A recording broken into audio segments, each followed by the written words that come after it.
तस्वीरें हम आपको डबवाली विधानसभा के गांव घुकवाली से दिखा रहे हैं, जहां पर डबवाली विधानसभा के आज पहली मर्तबा जो कांग्रेस प्रत्याशी लोकसभा सिरसा से कुमारी सैलजा अपने चुनावी कैंपेन की शुरुआत कर रही है। और आप देख रहे हैं किस तरीके से पुष्प की वर्षा करके उनका यहां पर ग्रामीणों की ओर से जोरदार स्वागत किया जा रहा है। जहां पर कांग्रेस के वरिष्ठ नेता पूर्व में ओएसडी रहे डॉक्टर केवी सिंह, डबवाली से विधायक अमित सिहाग भी उनके साथ दिखाई दे रहे हैं। और आज पहला दिन डबवाली विधानसभा का होगा जब कुमारी सैलजा अपने लिए चुनाव प्रचार करेंगे। उनके साथ जो कांग्रेस के तमाम जो बड़े नेता हैं वो भी यहां पर उनके साथ आज एकजुट दिखाई दे रहे हैं। ये तस्वीर हम आपको डबवाली के घुकवाली से दिखा रहे हैं, जहां पर ढोल नगाड़ों के बीच में कुमारी सैलजा का फूलों की वर्षा कर यहां पर जोरदार स्वागत किया जा रहा है। और दूसरी इंडिया गठबंधन की जो प्रत्याशी के तौर पर आम आदमी पार्टी के जो तमाम जो बड़े नेता हैं वो भी यहां पर एक मंच पर दिखाई दे रहे हैं। और डबवाली के आज जो कि पंजाबी गढ़ के तमाम जो पंजाबी बहुल्य जो क्षेत्र के गांव है वहां पर जो कुमारी सैलजा आज दर्जन भर से ज़्यादा गांव का दौरा कर अपने लिए कांग्रेस के लिए वोट की अपील करेगी।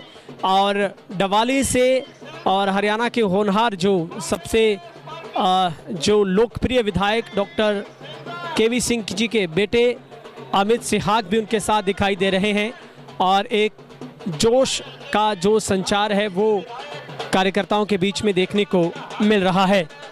ये तस्वीरें दिखा रहे हैं जहां पर जनसभा के बीच में जो लोकसभा सिरसा से कांग्रेस प्रत्याशी कुमारी सैलजा यहां पर पहुंची है। गांव घुकवाली से सीधी तस्वीरें दिखा रहे हैं।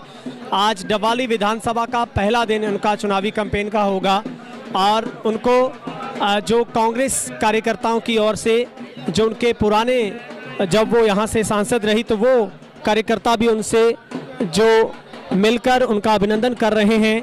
और कुमारी सैलजा जो कि गांव घुकवाली से अपने चुनावी कैंपेन की शुरुआत आज डबवाली विधानसभा की करने जा रही है।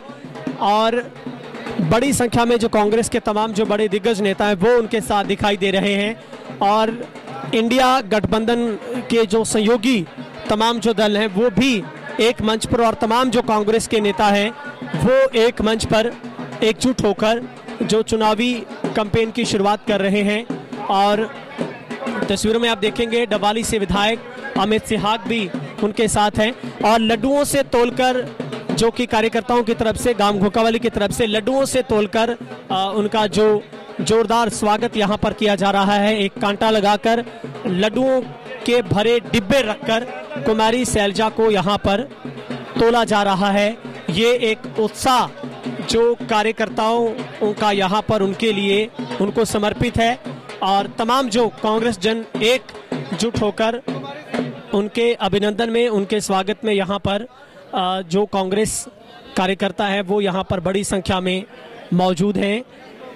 और उनको लड्डुओं से तोलने के बाद अब वो अपने इस चुनावी कैंपेन की शुरुआत करेंगे। दूसरी तस्वीर हम आपको दिखाते हैं। आप पूरे यहाँ पर जो जनसभा में जो लोग यहाँ पर पहुँचे उनको आप देखेंगे तो एक बहुत बड़ी संख्या में जो लोग यहाँ पर पहुँचे हुए हैं। और यहाँ पर जो कुर्सियाँ लगाई गई थी वो भी शायद कम पड़ गई हैं, इसलिए लोगों को खड़े होकर इस कार्यक्रम को सुनना होगा। और बहुत बड़ी संख्या में जो लगातार उनकी जनसभाओं में लोग उनको सुनने के लिए पहुँच रहे हैं। तो हम आपको तस्वीरें दिखा रहे हैं जहां पर इंडिया गठबंधन के जो तमाम जो नेता हैं, चाहे पूनम गुदारा की आप बात करेंगे, उसके बाद कृष्णा फोगाट की बात करेंगे, और उसके बाद सरोज मानव जो कि आम आदमी पार्टी से जिला प्रधान, उनके बाद जो कुलदीप सिंह गदराना की बात हम करेंगे, उनके बाद विधायक शिषपाल केरवाला, डॉक्टर केवी सिंह और कुमारी सैलजा, डबवाली से विधायक अमित सिहाग, तमाम जो जगह सिंह ब्राड डबवाली से तमाम जो कांग्रेस के नेता हैं वो एक ही मंच पर एकजुटता के साथ जो कुमारी सैलजा के चुनावी प्रचार प्रसार में जो लगातार गांव में ताबड़तोड़ जनसभाएं कर रहे हैं। और दूसरी हम तस्वीर दिखाएंगे, बहुत बड़ी संख्या में जो लगातार कुमारी सैलजा के कार्यक्रमों में जो भीड़ जुट रही है। और जनसभा में इस कार्यक्रम में आप देखेंगे लोग जो कुर्सियां लगाई गई थी वो भी कम पड़ गई हैं। और बड़ी संख्या में जो कुमारी सैलजा के कार्यक्रमों में जो इस तरीके की जनसभाओं के अंदर हजूम उमड़ रहा है। लोगों की ओर से? लोगों का बहुत अच्छा रुझान है, अच्छा रिस्पांस है। देखो, लोग 10 साल की भाजपा सरकार से, मोदी जी से अब तंग आ चुके हैं। सबका जी भर चुका। 10 साल में अब ये नया आगे का भविष्य देखना चाह रहे हैं, क्योंकि 10 साल में केवल खोखली बातें मिली हैं। अब भविष्य की ओर देखने के लिए कांग्रेस पार्टी का लोग साथ देना चाहते हैं।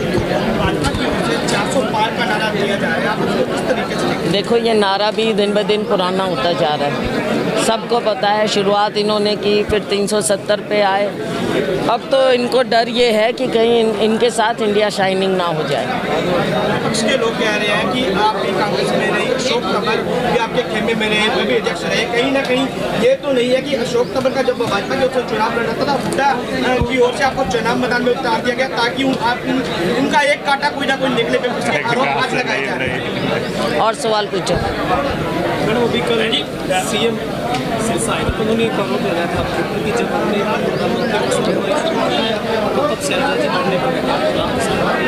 क्या बात कर रहे हैं, खुद माननीय मुख्यमंत्री जी को भी पता है कि कब क्या हुआ था। उनको तो अब क्या बोले, लास्ट मिनट कहाँ लाके बिठाया है ना उनको शासन का बेचारे को। देखो, हमारे तो यहाँ से, जहाँ से मैं एमपी रही, वो वहाँ से थे, और उनकी वाइफ भी 4थे नंबर पे ज़िला परिषद में आई थी।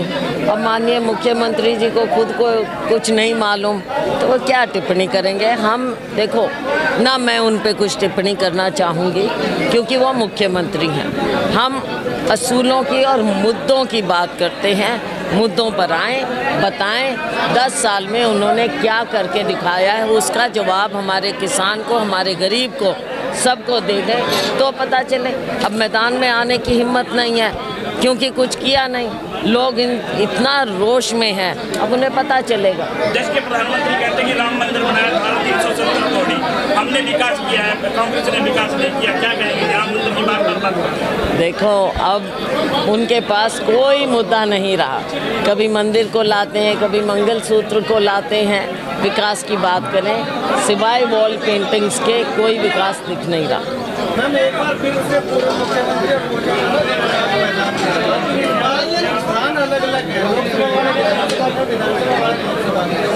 देखो, बात ये है कि इन्होंने ये एहसास इन्हें हो गया कि 10 साल से ये जो मुख्यमंत्री हैं या जो व्यवस्था है वो कहीं ना कहीं ख़त्म हो चुकी है।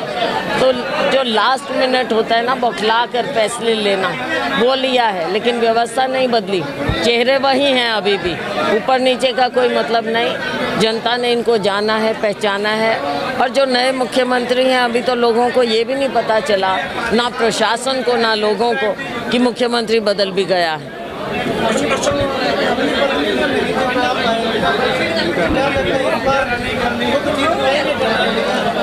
बिल्कुल नहीं, आप देखेंगे कि करनाल में ये दोनों सीटें, लोकसभा भी और विधानसभा भी, दोनों हारेंगे। कांग्रेस जीतेगी।